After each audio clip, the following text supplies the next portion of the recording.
एक गांव में एक लालची औरत अपने पति के साथ रहती थी और उसका एक बेटा था जिसका नाम बाबूलाल था। वह कोई काम धाम नहीं करता था, बस पूरा दिन गांव में इधर उधर मंडराना रहता था। एक बार अगर और मुझे राम प्यारी बोला ना तो एक लगाऊंगी, चुपचाप यहाँ से चला जा, नहीं तो मुझसे बुरा कोई नहीं होगा। अरे सुमन, तुम गुस्सा क्यों होती हो? तुम मुझे बहुत अच्छी लगती हो। मैं तुमसे शादी करना चाहता हूँ। मुझसे शादी की सपने छोड़ दे और निकल यहाँ से, बड़ा आया है शादी करने वाला। फिर इतना बोलकर सुमन गुस्से में वहां से चली जाती है। तभी बाबूलाल का दोस्त वहां से गुजर रहा होता है। अरे बाबू भाई, ये सुमन तुमसे क्या कह रही थी? कुछ नहीं भाई, अपने प्यार का इजहार कर रही थी, लेकिन भाई उसके हाव भाव से ये कुछ और लग रहा था। बाबू भाई, मेरी बात मानो तो तुम इससे दूर ही रहा करो। गांव वाले बोलते हैं इस सुमन के ऊपर चुड़ैल का साया है। वह रात को अकेले वीराने में घूमती है और कुछ लोगों ने तो इसके उल्टे पैर तक देखे हैं। तुम्हें पता है ना, उल्टे पैर चुड़ैल की निशानी होते हैं।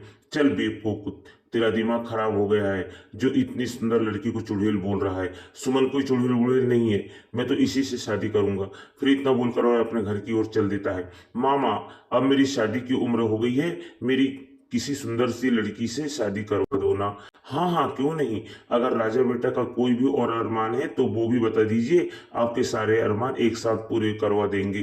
काम धाम तो कुछ करता नहीं है, तेरी उम्र के सारे लड़के कुछ ना कुछ काम कर रहे हैं, और एक तू है कि पूरा दिन घूमता रहता है और मुफ्त की रोटियां तोड़ता रहता है। भला तू जैसे लड़के को कोई अपनी लड़की देगा क्या?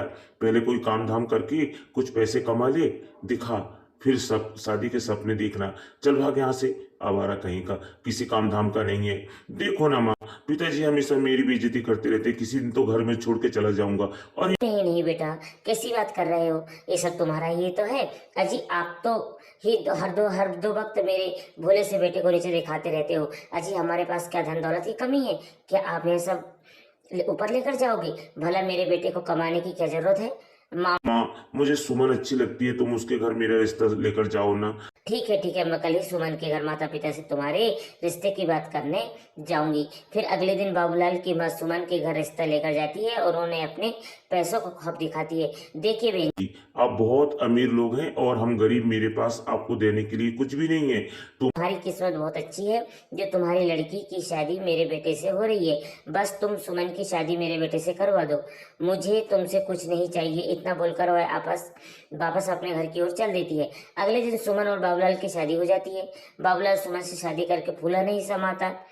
रात होने पर बाबूलाल और सुमन को अपने कमरे में सो रहे होते।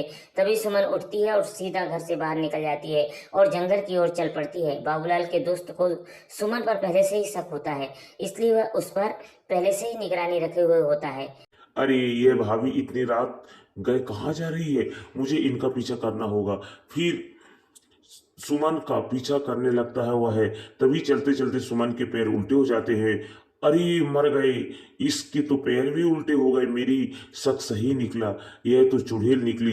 तभी देखते ही देखते सुमन चुड़ैल में बदल जाती है और गुफा के अंदर घुस जाती है। चीमा की आंखों फटी की फटी रह जाती है। फिर वह वो उसके पीछे पीछे गुफा के अंदर घुस जाता है। और ये हैवान देवता, मैं आपको 9 बलि चढ़ा चुकी हूँ, बस एक बलि और चढ़ाते ही मैं सर्वशक्तिमान बन जाऊंगी। फिर मैं इन शक्तियों से पूरी दुनिया पर राज करूंगी। मुझे अभी की अभी सारी बात बाबूलाल को जाकर बतानी होगी। फिर वह सीधा भागता हुआ बाबूलाल के घर आता है और खिड़की से उसे आवाज देता है, बाबू भाई उठो, मुझे तुम्हें बहुत जरूरी बात बतानी है, जल्दी उठो।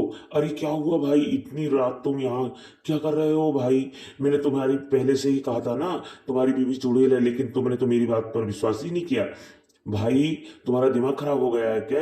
ये बहकी बातें क्यों कर रहे हो? अच्छा, क्या सुमन घर पे है? इतने में सुमन वहां आ जाती है। क्या हुआ चीमा भैया, इतनी रात कैसे आना हुआ? चीमा सुमन को घर की ओर धक्का देखकर हक्का कर जाता है? अब कुछ नहीं भाभी जी, मैं तो बस यहाँ से गुजर रहा था, सोचा बाबू से मिलकर चलूं। अच्छा है, मैं चलता हूँ। इतना बोलकर चीमा वहां से दुम दबा के भाग जाता है। अजी क्या हुआ? आपका दोस्त आपसे क्या कह रहा था? कुछ नहीं, बस तुम सो जाओ, रात बहुत हो गई है। फिर सुबह होने पर वह सेठानी गुस्से से लाल हो जाती है, क्योंकि सुमन अभी तक सो रही होती है। ए बहू रानी, अभी तक सो रही है क्या? घर का काम नहीं कौन करेगा? चल जल्दी उठ, मैंने सारा काम छुट्टी कर दी है, आज तुझे ही करना है। फिर जिठानी चिल्लाने की वजह से सुमन की नींद जल्दी खुल जाती है और वो गुस्से में लाल हो जाती है। बुढ़िया, तुझे मैं अभी बताती हूँ। गुस्से में बाहर आती है, ए बुढ़िया क्यों शोर मचा रही है, सुबह सुबह मेरी सारी नींद खराब कर दी। अरे दैया रे दैया, इसकी हिम्मत तो देखो, मुझे बुढ़िया बोल रही है। ये तेरी इतनी हिम्मत, मुझे बुढ़िया बोलेगी। चुपचाप घर का यह सारा काम निपटा दे। तब माँ बाप ने वैसे ही दहेज में फूटी कौड़ी नहीं दी है।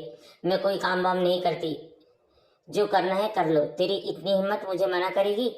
रुक, तुझे अभी बताती हूँ। अरे मर गई रे, यह क्या हो गया? ये तेरी इतनी हिम्मत, मुझे अभी की अभी छोड़ दे बाबू। ओ बाबू, देख तेरी बीवी मेरे साथ क्या सलूक कर रही है। जल्दी आ, मुझे इससे बचा, नहीं तो ये मेरे सारे बाल नोच डालेगी। और फिर अपनी माँ की चीख पुकार सुनकर बाबू दौड़ा दौड़ा अपने कमरे में निकलकर वहां पहुंच जाता है।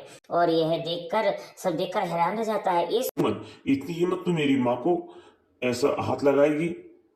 अच्छा, अच्छा नहीं होगा। चल देती है, सीधा अपने कमरे में चल। माँ, आप ठीक हो ना? हाँ बेटा। ठीक हूँ बेटा, थोड़ा घर का थोड़ा काम करने को कहा था और इसने मेरी तो धुनाई ही कर दी। फिर बाबू परेशान होकर घर से बाहर निकल जाता है और उसका दोस्त चीमा मिलता है। क्या हुआ बाबू? भाई इतने परेशान क्यों हो? पता चला है कि तुम्हारी बीवी चुड़ैल है। मजाक मत कर यार। चीमा, वैसे ही मैं परेशान हूँ। आज सुबह सुबह तो सुमन ने हद कर दी। उसने माँ का बाल पकड़कर उनसे बहुत बदतमीजी की। भाई मैंने तो पहले ही एक बात कही थी, सुमन कोई साधारण लड़की नहीं है, उसके ऊपर चुड़ैल का साया है। एक बहुत आसान रास्ता है। अगर तुम उस चुड़ैल के सामने आईना रख दोगे तो तुम्हें उसकी असलियत उस आईने में दिख जाएगी। और फिर वे दोनों अपने अपने घर की ओर चल देते हैं। रात होने पर बाबू सुमन के लिए एक फूलों का गजरा लेकर घर पहुंच जाता है और भगवान तुम कहाँ से लाए हो ये गजरा? क्या लाए हो? सुमन खुश हो जाती है। फिर वह गजरा अपने बालों में लगाकर शीशे के पहुंच जाती है। तभी उसके पीछे पीछे बाबूलाल भी वहां पहुंच जाता है। सुमन जैसे ही अपने आप को शीशे में देखती है तो उसकी उसमें दिखाई देने लगती है। बाबूलाल की आंखें फटी की फटी रह जाती है। वह उस चुड़ैल को देखकर बहुत डर जाता है। हे भगवान, ये मैं किस मुसीबत में फंस गया। मेरी चुड़ैल से शादी हो गई, मुझे असलियत के बारे में पता चल गया है। आज रात को तेरी ही बलि देने वाली थी और ये तो चुड़ैल निकली अपनी। चीमा भाई, मुझे बचाओ, आओ। चुड़ैल निकली मेरी पत्नी। और फिर सीधा भागता भागता अपने दोस्त चीमा के घर पहुंच जाता है। चीमा भाई, जल्दी से दरवाजा बंद कर दो। तो चुड़ैल ही मेरी अपनी असलियत में देख ली है। अब तो मुझे नहीं छोड़ेगी वो। लगता है मुझे मार के ही छोड़ेगी। तुम अभी कभी दरवाजा जल्दी से बाहर खोलो। इसका पीछा करते करते यहाँ पहुंच जाएगी।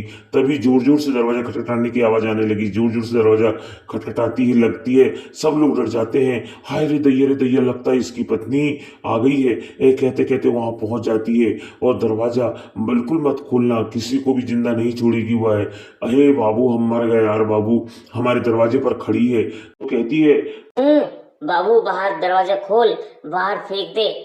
यहाँ आई है बहुत शौक से स्त्री से शादी करने का, अब भुगत। चल भाई बाबूलाल, अभी के अभी दरवाजा खोल, बाहर निकलो, चलो चलो चलो, नहीं तो सबको एक साथ मार डालूंगी। तुमने मेरा साथ नहीं दिया तो अपने साथ लेकर ही मरूंगी, यह तो अपने साथ में मरवा डालूंगी। अजी आप भी कुछ कीजिए, ये छोटे छोटे बच्चे भी हैं, इस घर में घुस गई तो क्या होगा? बच्चों को भी नहीं छोड़ेगी, इस घर से निकल जाओ। ठीक है, मैं निकल जाता हूँ और मैं नहीं डर सकता। अभी के अभी मैं चला जाता हूँ। शुक्र है भगवान का, जान तो छूटी। और वो तुम्हारे अंदर बच्चों के साथ दोस्त यूं ही अकेला मुझे अपनी दोस्ती निभानी पड़ेगी। और वह चुड़ैल अपनी जान ले लेगी, मौत के मुंह में मुझे धकेल देगी। मैंने आज अपने दोस्त का साथ नहीं दिया। ये दुनिया कभी भी किसी की दोस्ती का सामना नहीं करेगी, अपनी जान से भी देनी पड़ती है। चलो दूंगा, चलो बाबू भाई, मैं तुम्हारी दोस्ती पर कोई शक नहीं है, लेकिन तुम मेरी वजह से अपनी जान मत गंवाओ। हम दोनों मिलकर ही चुड़ैल का सामना नहीं कर पाएंगे। हमारा मरना तय है। तुमने सही कहा है, मुकाबला नहीं कर पाएंगे, लेकिन मैं किसी को जानता हूँ जिसके सामने यह चुड़ैल पल भर के लिए भी नहीं टिक पाएगी। तभी चीमा भागकर एक बने मंदिर के पास, हनुमान मंदिर के पास जाता है और वहीं पर आज फिर से एक बार हराने के लिए हम आपकी जरूरत है बाबा। हमारी कृपा, हमारे पर दया करो और चुड़ैल को सबक सिखाने का वक्त आ गया है। अरे वाह वाह, हम 2 नहीं चुड़ैल हम 3 हैं। बोलो महाबली हनुमान जी की जय, सियापति रामचंद्र भगवान की जय, पवन सुत हनुमान की जय। अरे मर गई रे, तूने यह क्या कर दिया। हे भगवान, मुझे क्षमा कर दो, मुझसे बहुत बड़ी गलती हो गई। हे महाबली सर्वशक्तिमान, मुझे क्षमा कर दो। मैं आज के बाद किसी व्यक्ति को नहीं सताऊंगी। फिर कुछ ही पलों में वो चुड़ैल जलकर खाक हो जाती है और एक बार फिर बुराई हमेशा की तरह अच्छाई की जीत होती है।